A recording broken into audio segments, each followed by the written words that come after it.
They say the country is really acting in a way to put the clamps on this virus and really keep it contained. And as long as that continues, and as long as, we're getting good information from the folks in China about this coronavirus, things should start to get better around April, May, June, and really kind of kick into full gear around the third quarter. So timing is everything, and with expectations that the coronavirus outbreak might, as you heard there, stabilize in the spring, S&P global economists are saying that this could create a big bounce back for the economy after that, and perhaps come just in time to boost President Trump's reelection hopes. It is an election year after all. Our panel, Hadley Heath Manning, Independent Women's Foreign Policy Director, with us alongside Paul Aversano from Alvarez and Marcel, where he's managing director. It's good to have both of you, and you heard Dion Rabowen from Axios, who's on with us a lot, talking about that. He wrote about it, Paul, this morning, and that, yeah, everybody's worried now about the economic impact of this, but at some point, China and the rest of the world will probably come roaring back from all of this. So how do you gauge it?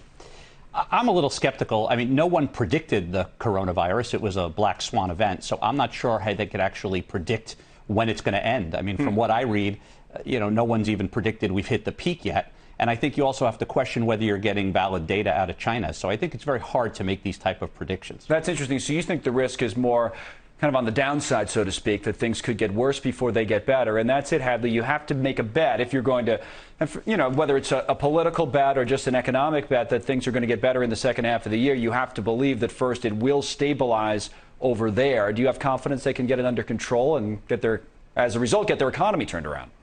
Well, certainly that's what we're all hoping for. And when you look at data from Americans who are making prognostications about their own personal finances, Gallup has some new data suggesting 74% of Americans believe they will be better off financially a year from now. So we're very optimistic.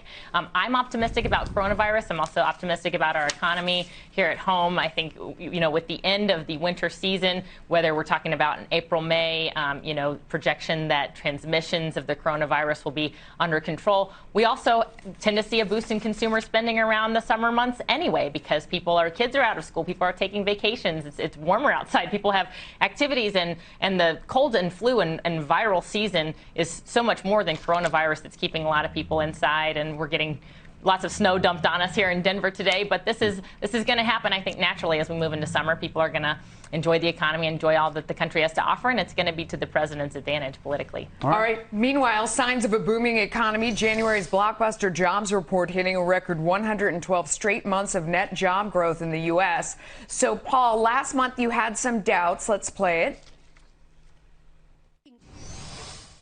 What concerns me most is that we're at the end of the cycle. We're in a historically low interest rate environment. Historically, this market has been driven by consumer spending. How long can that continue? Yeah. So in the short term, I think there's more room to run. Over the medium to longer term, I'm a little more bearish.